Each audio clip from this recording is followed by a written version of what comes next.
Welcome to Grilling to Get Away, the podcast for backyard grillers who want to escape the everyday and fire up the flavor. Whether you're a seasoned pitmaster or just learning your way around the grill, we're here to share tips, tricks, and recipes that will make your next BBQ unforgettable. We'll talk meats, marinades, and even some mouth-watering sides. Plus, we'll answer your grilling questions and dive into everything you need to turn your backyard into the ultimate grill zone. So grab your tongs, fire up that grill, and let's get started. This is Grilling to Get Away, your go-to podcast for all things barbecue. Hey, what's going on, everyone? This is Greg, your co-host of the Grilling to Get Away podcast. I'm here with my buddy. What's happening, everyone? This is Ben. Ben, what's up, man? Not much. How are you? I'm doing okay. Yeah? Yeah, man. I got out and to grill a little bit yesterday, so it was a good day yesterday. A little cold and windy again, but hey, got out there and did it. What were you cooking? Man, I did some chicken breasts, I did some chicken thighs, and I did some sirloin steak. It's a big lunch, Greg. It was, yeah. Yep. Animal? There's a little leftovers. I don't believe you. None of the steak, but the chicken was left over. Dude, it's so funny, man, because like you called me and stuff, and you told me you were cooking or whatever, and it's like I don't know. I rarely cook like my lunch on the grill. I don't know why. Mm-hmm. Like, usually it's like I just don't fire it up to cook something like for myself. I know you were doing other things right, for like yeah. meal prep and stuff, but like I was like, man, I don't really. The only time I really cook like during the day is I'm doing like kind of a nice like long cook. I'm getting ready for dinner usually, but I don't. It's pretty rare that like I'll fire up like the grill to make something for lunch. I've done it for like breakfast and stuff. But like rarely do I do anything for lunch, which I was like, huh. Yeah, that's kind of weird. It takes a little time, you know. You have to plan it out a little bit. Yeah. But this was, it was gonna be quick, so it wasn't too long. I smoked the chicken breast and the chicken thighs for just a little bit, and then I just did a direct grill for the steak, so 4 minutes on each side. What kind of steaks were you doing, man? It was sirloin. Okay. Yeah. So from the cow that we got from Hanson's Meats in Franksville there, pulled out the sirloin steak. Now they leave it like still on the bone, so you have to kind of trim it a little bit. So I cut it off the bone. And you cut it off the bone before you cooked it? Yeah, for a sirloin, yeah. That's interesting. Because there's all fat. It's all fat next to the bone there. So it's not like the fat that renders down. It's like the hard fat. Gotcha. So I trimmed it off. So I got like about a 7-ounce steak off of that. But were there 2 in there? I mean, technically, yes. Like the sirloin is like a nice kind of medallion size, but it still had a little bit of meat on the other side of the bone, which was maybe 3 ounces. So it was a little thinner though. So total was about 7 ounces worth of meat. Just give it to the dog. Yeah, right. Get out of here. Yeah, right. No way. A little snack. Yeah. For myself. Oh, sure. But I just did it. I fired up the grill, had the B&B charcoal going, and then did about a full chimney's worth because I was going to be doing the chicken breast. We were going to take a little bit longer because I was going to smoke them for just a little bit. But the steaks I put right over the coals, 4 to 5 minutes per side. I just use our garlic seasoning for the seasoning for it, and awesome midday snack, Uh-huh. And then just regular chicken thighs and the chicken breasts I did with our downrange savory barbecue rub. Did you do the steak first, then pull them, and then put the rest of the stuff on? Yeah. I knew it was gonna be quick and fast, and that way, like the rest of the grill can kind of get up to temperature for the little bit of smoking that I was gonna do, and I just threw some cherry wood chips on there. So easy day, man. All right, man. So you did the steaks and stuff first. You threw the chips on for that. Did you replenish those at all when you did the chicken? No. Just let it ride. No, because I just I threw the chips on when I put the chicken on. Like, I didn't do it for the steak. Oh, okay. Yeah. I gotcha. So I didn't do it any with the steaks. So that's what I did, man. And I just, nothing fancy with the steaks, man. I seasoned them maybe a half hour before I threw them on, and then directly over the coals, hot and fast. That's nice. Yeah, I did just do like a 90-degree rotation, so I had some nice cross hatches on there. So that was it. And I ate it with some broccoli. Did you cook the broccoli on the grill? No, I just did it in the microwave. Cook the broccoli in the microwave? Yeah, I got these steamers. You put it in there. You steam it for a little bit. I don't have one of those, man. I'm not as fancy as you. It's a plastic, it's a plastic container, Ben, with some holes in the top. There's nothing fancy about it. Sounds healthy. Just throw it all in the microwave. Yeah, it's fine. And throw a little bit of butter on it. Good. We're good Extra to go. Salt too. Yeah, and garlic seasoning, and we're good to go. You're an animal, man. Yeah, I know. You're an animal. But I know you did the pork loin, man. I did the pork loin. I did the armadillo eggs. And then my dad he had been out ice fishing, and so he brought some perch. Okay. That we cooked inside. And then he also brought he had gotten a deer a year ago, and he still had some back straps. Okay. And he brought those, and we cooked those up too. Wow. With the so it was cool. It was a solid weekend of cooking. Weekend packed with grilling. Yeah. We didn't. And the back straps are real small. I mean, it was just kind of one pack. Probably about, you're talking about the medallions and stuff. These are even smaller, like maybe a half-inch thick, right? Yep. And so those we cooked on the stove too. So it's kind of like, wow, I don't really fire up the grill, for 10 of these. Right. Yeah. Fall through the grates. Yeah. Right. If I did that, man, I probably I would have put it right on top of the chimney, I think. Okay. Just probably put maybe a handful of coals in there, get those rolling, and just kind of nice and easy. Just let those go. But yeah, dude, did the armadillo eggs. That was cool. It was pretty good. And then we did got the big Costco. This was over 9 pounds. 9 pound pork loin. 9 pound pork loin. And cut it I cut it to where it's probably about 2 inches from the top. And it looks like octopus legs. So I had it out and stuff, and the kids were I was holding it, look at this, guys. What is that? Yeah. An octopus. So you slice it long ways up until about 2 inches from the top, you said? Yeah. So that way you could braid it. And so you braided it. Yep. Did you season it first? Yeah, absolutely. Yeah. So you and I had talked, when was Friday? Friday, maybe. Maybe. You were talking about, we were talking about, our boys were hanging out and stuff that day. And so, yes, you and I we talked about it and stuff. And you're talking about a binder. Yeah, I was talking about doing a binder. I'm curious, what did you do? I went with mustard. You did a yellow mustard binder. Yellow mustard on the pork binder. loin. Okay. And what made you want to do that? Dude, so I told you, I was watching I came across this Heath Riles video. I think it was him and his wife. I should have paid more attention, but yeah, I think it was him and his wife. I'm pretty sure it was they got a podcast. So he was talking about his podcast, and on there they were talking about how he anytime he's doing pork, he uses yellow mustard as a binder, right? And she was don't. She's what'd she say? It was yellow mustard wins competitions. That's what he said. And she says it too. She says she goes, if I'm out in a competition and we're doing ribs, don't come anywhere near me if these ribs don't have yellow mustard. Yeah, on them. That was interesting. Yeah, and he even said too. He goes, I do it because I've won multiple competitions using that as a binder. Right. And he goes, it doesn't change the flavor profile. It doesn't change that flavor profile, which is interesting, man. It's yellow mustard. You think about that, right. It's got a little vinegar in there, right. The mustard seeds. And people don't really like mustard, but right. It just cooks down, right? So he's it doesn't change the flavor profile, and he was honestly I just for more superstitious reasons, that's what I use. Yeah, that is what I use. That's what he said. Mustard wins championships. Yeah, right. Yeah, and his wife was adamant about it. Do not if we're doing ribs, and you're not using mustard as a binder, don't come near me with so those you ribs. you use the yellow mustard. I did. Yeah, I was okay, well, yeah. So, did you win any championships, Ben? I'm a champion every day. Greg. Okay, here we go. Yep. So So did you? So you did the yellow mustard. What did you season it with then? I went with downrange. Or savory because barbecue. like I said, I talked to you about it and stuff, and I had I was leaning that way and stuff, and I was like, "What do you think, man?" He's like, "Yeah." You say, "Yeah, try it up, go for it, do it." So I did it. All right, so you braided it up, you seasoned it, you got the mustard on there. Anything else you do to this thing? Yeah, so I took, the wooden skewers that you can use for shish kebabs and stuff like that. I had some of those, the bamboo ones. Yeah, and I stuck that through at the end. Yeah, to keep it together. All right, was it easy to braid?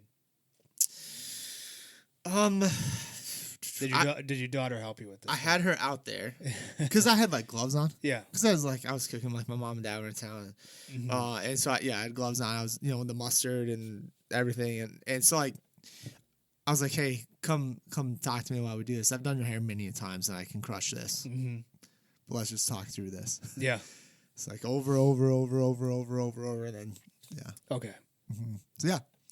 And then you threw it on smoker. Which smoker did you use? For this one, I used the Huntsman. The Huntsman. Yep. From Spider Grills. Nice. Yeah. What temperature were you looking for? I set it to 280. So I had this one again. It has the venom on the bottom to where it kind of puffs there and helps to regulate the temperature. Yeah, keep the temperature where you want it. So I set it to 280, but like I had my temp gauge on the back side of the grill where I was gonna have the meat, and then I had the coals more towards like the front side. So I got a thermometer right there. Yeah, and so I wanted it, kind of running like that temp, and usually it'll run about like 5 degrees warmer, give or take. And like I said, I know like kind of having it in the back there, it's gonna be a little bit different, right? So, I ran about 280 thing, and it hovered around like 275. Okay, so 275. This is a 9-pound braided pork loin. Do you use any like wood chips or wood smoke? Yeah, I used some chunks. I used applewood. Applewood for pork, classic combination. I threw 2 big chunks. Two big chunks on there. Yeah. So how long was this thing cooking for? In total, man, it was I had it on the grill for probably just a little over 3 hours. 3 hours. Okay. And what was the internal temp when you pulled it? So I was looking to get it to about 150. 150? Okay. 145 is fine. You can pull at 145. Sure. Which is always weird to me with pork, Yeah, I know. I rarely ever pull pork that early. But it was like, so I read the package and stuff. I was did kind of some research on everything too, and just was like, all right, we'll go 145. As long as it's over that. The package said 145? Okay. And then all the research that you looked on for pork loins, it said 145-ish? Yep. Okay. And so you pulled it. You didn't wrap it or anything? You didn't put it in a pan or anything? Straight on the grates. Straight on the grates, smoking for about 3 hours, 280-ish. Okay. Which is kind of tricky, man, because when it's braided like that too, it like different parts are cooking at different temps. Right. Yeah. So, yeah. So it was an interesting cook. And then you still have like the end too. That's like one big chunk. Right. So it's like I was worried about that. Yeah. Because I kind of figured like some of the other parts would finish a little quicker, right? Sure, And that would still be raw in the middle. So did you probe that? I probed 2 different spots. Yeah. And I had one kind of in there at the end there. Okay. And that got up to 145. Yeah. Yep. Yeah. So then you pull it off. Do you let it rest for a little while? I did. How long do you let it rest for? I let it rest for about 25 minutes. Okay. I had some potatoes going as well. Nice. And those I just did in aluminum foil. Sure. So so I pulled it and just kind of those. I'd already kind of thrown those on once I was getting kind of close to the end. Yeah. And then I just let those kind of continue to cook while I was letting the pork rest. So it worked out really well. Okay. So you pull it, you let it rest for 25 minutes. So how are you slicing this up? I mean, just like you would. Like, I started at the end, like the braided end. So I pulled the stick out. Sure. And just started cutting them about like half-inch thick. Did they stay together, or does it once you the braided part, once you slice into it, does it kind of fall apart? It kind of starts to fall apart a little bit. Yeah. Which is actually, you just grab like one of those pieces and just go. Yeah. So, I mean, that was kind of cool. Okay. Right? Because, like, it's not like you're doing like a pork loin, but I guess it depends, like, how big of a pork loin you're doing. Like, if you're getting them, like, ones like from Pick and Save, like, what? Those are about, like, maybe an inch. Yeah. You know what I'm saying? So, like, this one is like a big, solid, 3, 4, like 5 inches around. Like, it's thick. Yeah, I forgot to ask, did you baste this with, like, barbecue sauce or anything as you were going in there? I did. So I did. Just towards the end, like I just wanted to do like a little bit, just to kind of give it a little bit of like paint it on towards color. the end. Yeah, real. Like when we do like ham or like some ribs and stuff, like, it's a little bit thicker, and depending on you want more of that flavor. I wasn't really wanting like a ton of like the barbecue sauce flavor. I was just kind of painting it more for like a color. Nice. What flavor did you go with? I went with our Poe bait, or sweet honey. Yeah, it's classic. Great on pork. It's great on pork. Yeah, I thought about going a little spicy, but I decided against it. And just, like I said, and That one, it's nice because it's not super thick, right? And I was like, all right, well, it's a little bit thicker than our spicy. So, but like still kind of glad, but like it'll just a nice, easy. Like I just did very, very light. I kept it pretty minimal. Yeah. So you pull it off, you let it rest, you slice it up, you serve it with your potatoes, and you bite into it. How did it go? Dude, it was great. Yeah. It was great. Yeah, it was a solid cook. Like I said, it's kind of like that medium length, right? Like just a couple hours. I was kind of banking on it taking about three-ish hours. So it worked out well. Like it was cold out that day too, real windy. So I was like, I better give myself some extra time.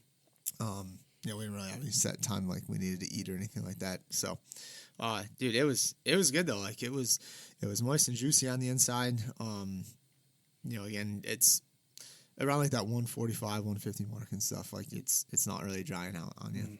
Now, when you cut it in, did you season on the inside of the crevices? Oh yeah, before you braided it up? Before I braided it and stuff, I kind of I rubbed it down with the mustard. Yeah. And then, I would do like one side and kind of spread like, it's almost like got the three legs. So I kind of just spread them out so I could get the mustard on there and then just season them and stuff. And then flipped it and then made sure I was rotating it to get kind of it all in there. It's almost just like, you're doing like party ribs and stuff, right? Like you're going to get it all the way through. So yeah, I opened it up. So I was kind of getting it on like all the way down like the legs and stuff and worked out well.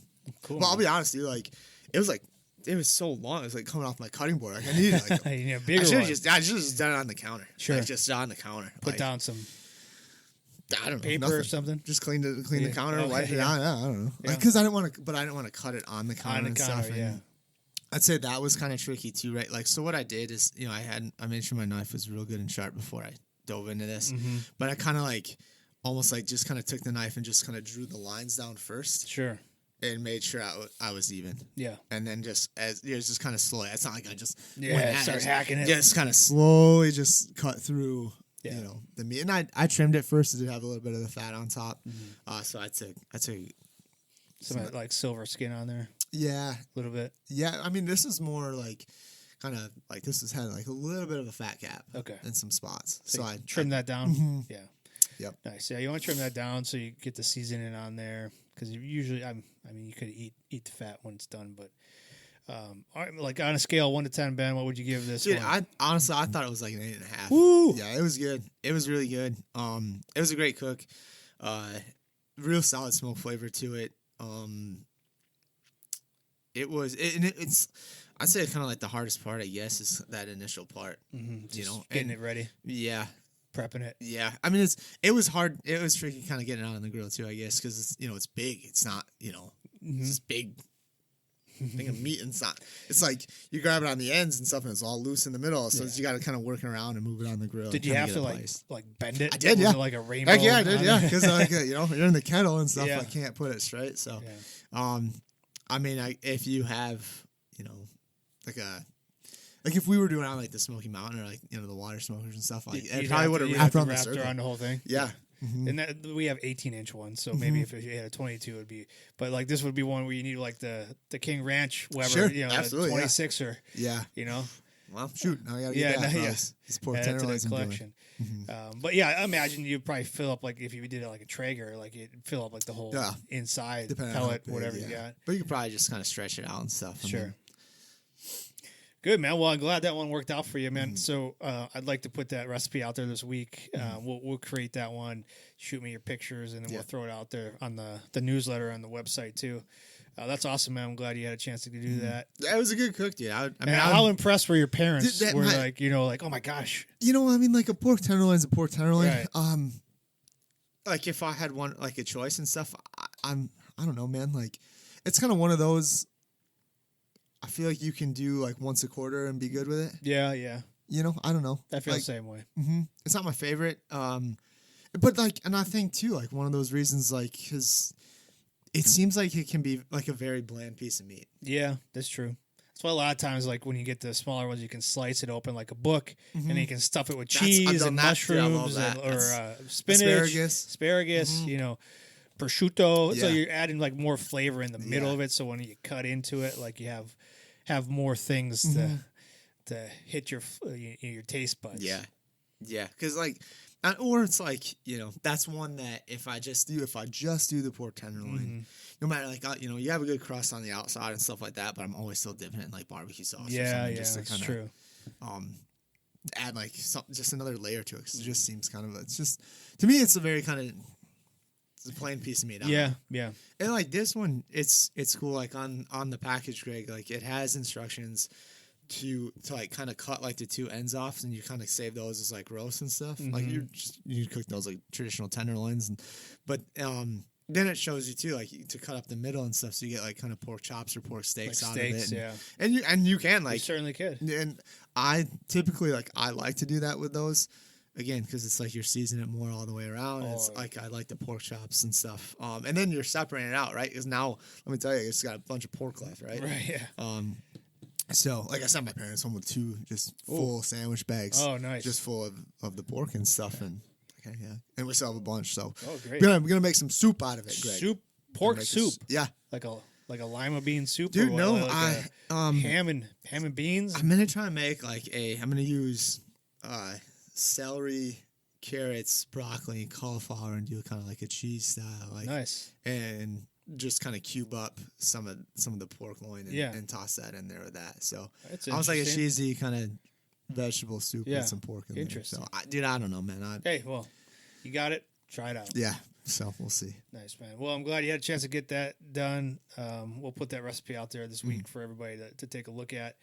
But we wanted to talk with you about, like, we've been talking a little bit about steaks and reverse searing and stuff like that. So we want to dive a little bit deeper in this second part of the podcast on, reverse sear. Yep. So I know you recently got like an email from our best friend, Stephen Wright. He sends it to me personally. He sends it to you every week. Every week he so sends it he's to me. sharing it, tips and other barbecue things. And this one came across. So tell me a little bit more about it. Yeah. So he talks about using like the reverse sear method. Okay. And I was like, all right. And I'll be honest, man, like I was kind of before we really dove into this, like I'd say even my first, like probably like at least 3 to 4 years of grilling, like I'd never even heard of the like reverse sear method. No, it was straight over the coals. Yeah, hot and fast. Right, yeah. It's like steaks. Like we're talking steaks. For sure. Yep. Especially on like our Webers and stuff. Like that's what it was. That's you use the Weber and hot and fast, man. Mm-hmm. So, dump the coals out, give it a couple minutes, throw the steaks on, and quick cook. Now you got a bunch of coals left in there. Yeah. Like, all right, well, now what do I do? Yeah. I put it out and save it for next year. Yeah. Or next time, you know? So what does he go into then? So he dives into kind of the process of it. And this is kind of designed for more of like your thicker steaks, 2-inch cuts. And the whole goal behind it is you get like more of an even cook out of it. And I thought Steve, it's everything is kind of on this one is based off of more temp. It's not time. And nowhere in there does it say time except for when he's talking about kind of towards the end when you're searing it and like, doing it, kind of a couple minutes here or there. He's going to temperature. He's not doing a timing. Right. And again, but yeah, it still comes out to like your preferred temp, and it's kind of like a recommended, like, hey, it's going to be about 3 or 4 minutes if you want it to reach this internal temp, like at the end. And that, again, it just depends on like how hot like your coals are and stuff. Which to me, man, like I never liked the idea of the reverse sear. Just because from the standpoint of like, okay, the whole idea behind it is you're smoking this steak, right? Until you hit an internal temp of about like 115. Like, and between him and I pulled out like my Meathead Golden Book too, because I wanted to read it and see like if he had any of like the science behind it. Right. And what he said in there too is like you want to get it to where it's about 15 degrees, like before what you're looking for. So if you want it, again at 130, 135, kind of that rare, medium rare-ish range, you want to pull it at like 115. If you want kind of that medium range, about like 145, you're going to pull it about like 125, 130 range. Right. So again, it just kind of depends on like your preference and stuff. Like, things like, all right, well, I'm smoking it to this temp. Mm-hmm. And again, it's not that set time. It just kind of depends like how long it takes to get there. And then you gotta fire up like either more coals or kind of, you know, what Steve said is he pulls, when it gets to temp, you pull the meat off and you're letting it kind of sit. And you want to get your grill up to temp as hot as you can get it. And that's where he's changing out his grates and he's putting like cast iron grates on. So then it takes like those are going to have to heat up too. So, okay. So he's using a cast iron. I mean, you can cast use iron grates. Grates, yeah. Yeah. So you can use, definitely just throw a cast iron on there and stuff. But again, you got to get those coals up and, you know, you're opening your vents, keeping the lid off, maybe using a hairdryer like, or a little small like leaf blower and stuff, kind of just perk it up a bit. And then Meathead talks about too, like having to add more coals to it, like another chimney, because you wanted to get it hot, because the whole point is getting that like that crust, that sear on the outside. Right. Yeah, that's interesting. So you're going low and slow a little bit until you get to the internal temperature. They say like 225. Right. Set your grill to like 225 to get that rolling, and then to get it to like that one. We'll say like 115 mark. Right, 115. Then you're pulling it, or like I'm thinking, like if you got like a Blackstone or something like that, and like you can have that going. Just have it, get that rolling. So it doesn't take as long. But if you got time, then you take the steak off. Yep. And because you're not catching more smoke at that point. Yeah. I mean, then you're getting the grill up to like 450, 500, maybe even higher, for that real last piece of the quick sear. Yeah. So like in Steve's version of it, he was talking about doing like small filet mignons and then he wraps them in bacon. Bacon, yeah, of course. But I mean, those are good, at least 2 inches thick and stuff. Yeah. So the whole point in kind of reading into like Meathead's process of it too is like, you know, if you're that hot and fast method, you're really kind of like cooking that outside. And so then it's that first like kind of quarter inch on both sides is like overly cooked. It's overly done, and then your inside is still just raw. Right. This process, what this does is it allows it to kind of cook the steak like throughout, especially like those bigger pieces. Yeah. And with Meathead's book too, he talks about like doing it with big cuts too, like chicken breasts and you know, turkey breasts and stuff like that too. And this allows you, you know, kind of get that temp to where you want it to, and then you can kind of put it over the coals and crisp it up, right? Or I get like you mentioned too, if you have a Blackstone, you have a griddle, you know, get those ready. Like kind of once you're getting towards the end, kind of get that ready, nice and hot, and then you just kind of pick it up. And I know Kendrick's barbecue, like he does that all the time. Yeah, he does with his steaks and stuff. He does it all the time because he has the Traegers and stuff, and he's got kind of the built-in like kind of what is it flat top like on the side. You're right. So he does it on this grill, and then he gets this all up to temp, and then just hits it. Right. And just does it for like, you know, 2 minutes per side. Gets that nice kind of crust and bark on like crunch on the outside of the steaks, and then he pulls them and then. Yeah, I mean, you can even do that inside. I mean, you put it in the oven, the cast iron, and then you finish it off in the cast iron.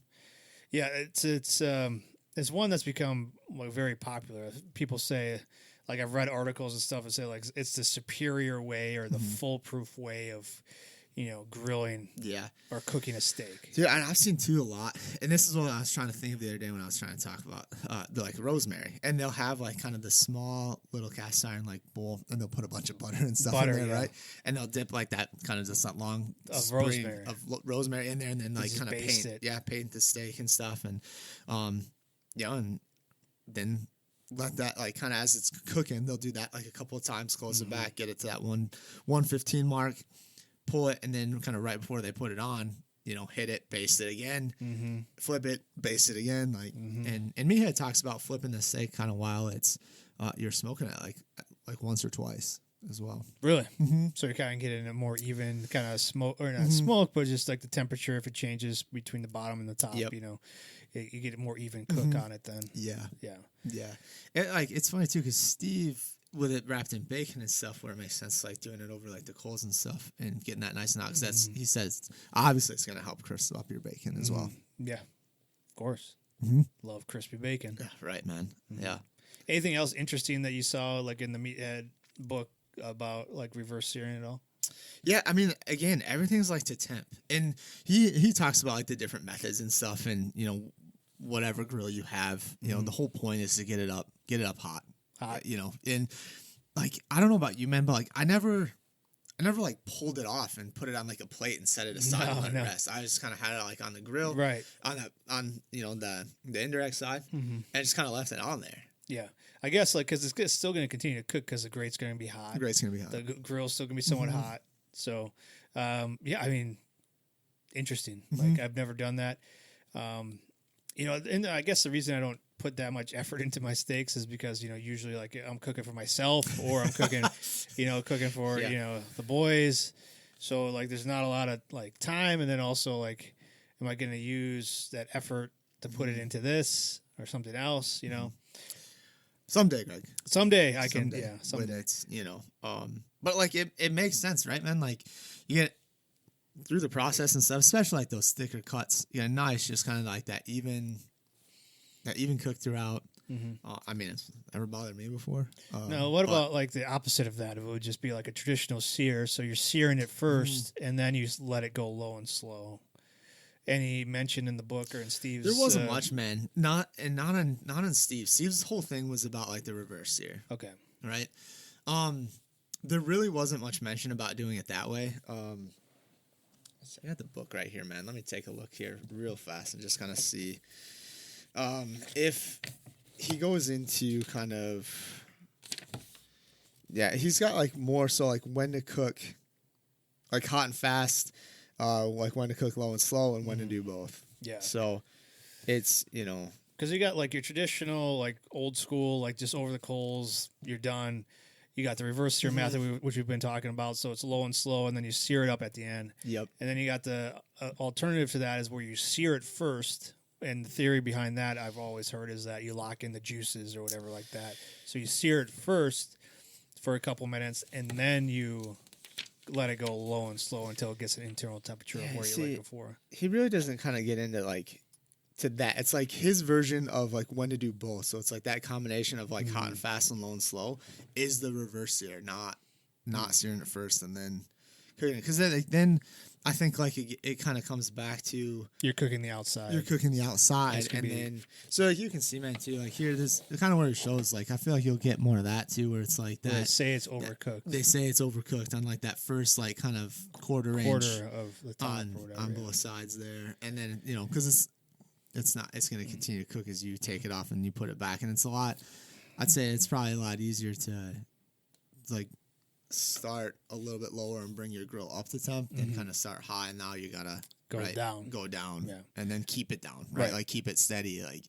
So I think, you know. And what's the book called again for Meathead? Yeah, this is called Meathead by Meathead Golden, The Science of Great Barbecue and Grilling. And you love that book. You talk about it all the time. It's like, yeah, it's just like again, like the science behind it all and stuff, and you know, he talks about kind of like chicken breast, well, like the burnt skin is like, you know, and same thing, you know, with steaks and turkey breasts and kind of what temp to get them to and how you're going to get more of like that juice in there rather like than just kind of to dry it out. Right. You know? Yeah, I mean, ultimately that's the goal is to keep it juicy. Mm-hmm. And you said too, like, man, if you go hot and fast, like with the chicken breast, I mean, you have the likelihood of almost burning it on the outside and still being raw on the inside. Sure. Yep.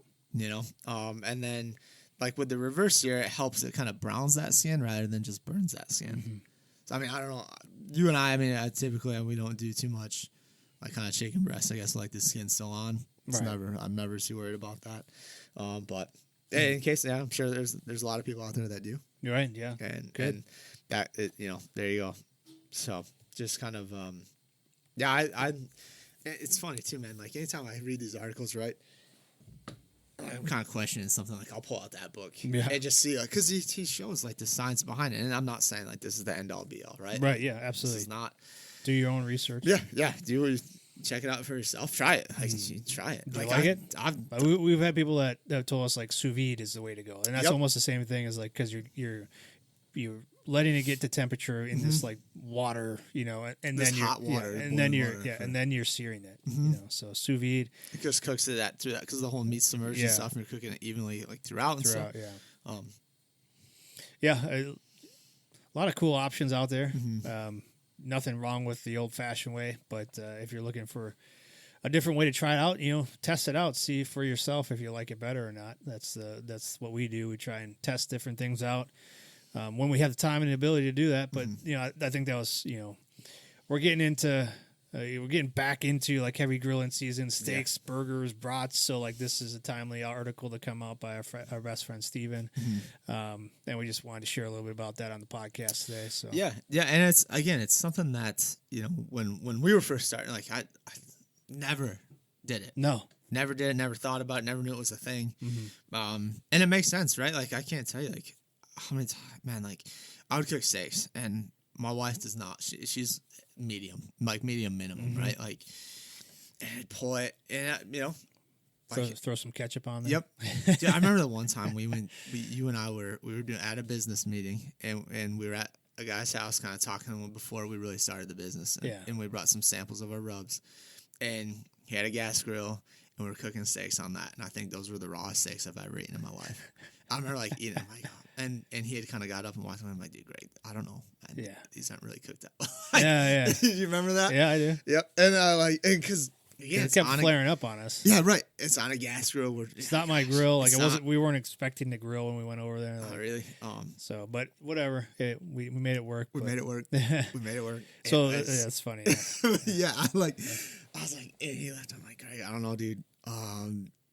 Still, I was like, still moving a little bit. Yeah, I was worried. I'm not gonna make this home. Wasn't that bad? No, we were fine. Yeah, like it was fine. No one was sick or anything like that. It was okay. But it was just like again, like had we known, we would have prepped a little bit. Well, and maybe like again, started off maybe on this side of the grill and kind of let it ride for 20 minutes and just get it. So it just has like a chance to kind of cook evenly, and then instead of just right away and like bam, like Yeah. So like my wife in college worked at Outback Steakhouse, so like they had to know like the types of cuts of meat, and then also like what the doneness was for all of them. So like they get tested on that. So like every time I cook a steak now, like it's good to get the seal of approval. From a professional. Yeah. So she knows exactly what the internal temperature should be and what they should look like. So, a lot of practice and then a lot of just positive feedback. That's where like my wife would be like, she'd be like, Ben, I can't eat this. And so I could have to go out and throw it back on the grill. Like, man. So like, well, yeah, and growing up, my dad always threw the A1 steak sauce on it. My dad, he likes it well done. Yeah. So would he throw it on the steak while it's on the grill? Yeah, growing up, we always had the A1 steak sauce. We had it. We always just dipped it. I dipped it on the side. I don't I think he puts it on it, but I don't know. That's awesome. I don't mind me some A1. Like it's got a nice bite to it. I don't mind it, but that's kind of what it was. Having steaks at Dad's. We're having some A1 steak sauce with it. So. But come a long way. Yeah, absolutely.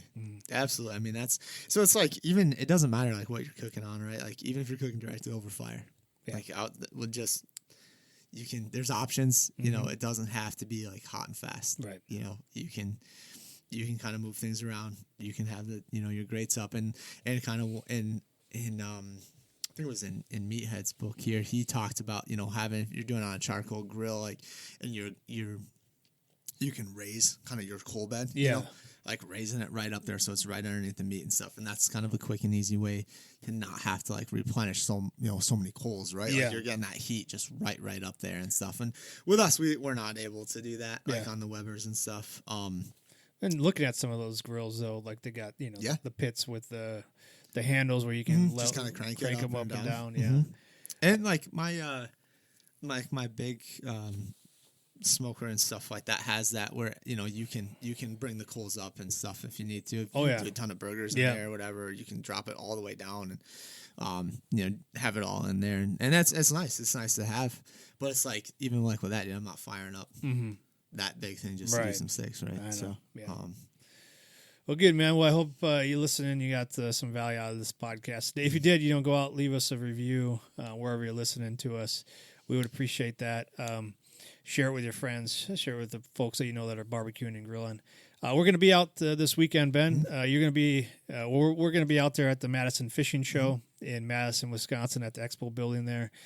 Friday, Saturday, Sunday. Hopefully, you can swing by that way. Otherwise, the next weekend we'll be at the Milwaukee Sports Show in West Dallas at the Expo building there. So it's a prime time to come out and see us, get stocked up, and then go back home and cook some stuff on the grill or smoker. Yeah, we'll have some of our new bottles out there with the new logos and the labels and stuff, and so we'll have kind of a combination of the products out there. Yeah, and if you can't come see us, you can go out to the website, burnpitbbq.com, order, we'll ship it right to you, or we do have a store locator out there where you can see if there's anything near you that sells our products. And if there's any places that you want to see us at, feel free to let them know and then shoot us a message. But that's all I got, man. All right, sounds good. All right. Take it easy. Cheers.